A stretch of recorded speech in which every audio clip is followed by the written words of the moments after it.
How to refill the toner in the HP LaserJet Tank 1020, 1500, 2500, and HP LaserJet Tank MFP 1005, 1600, 2600 printer series.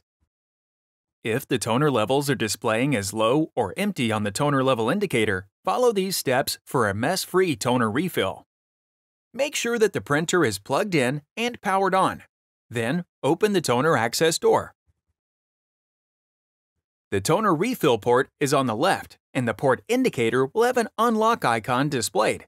If the port indicator shows a lock icon, a toner refill is not possible at this time. You can use either two standard A-size toner packs or one high-capacity X-size toner pack to refill the toner. Lightly shake the toner pack for a few seconds and remove the cap.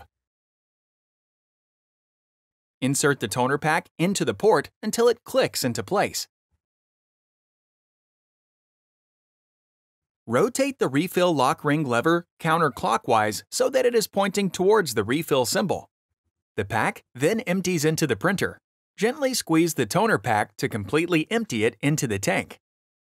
Turn the lock ring lever clockwise back into the original closed position.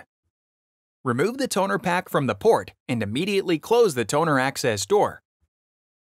The printer takes up to 2 minutes to complete the refill process.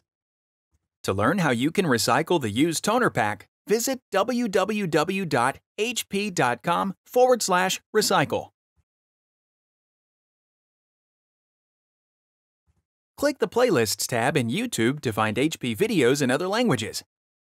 And search our channel to find official HP support videos.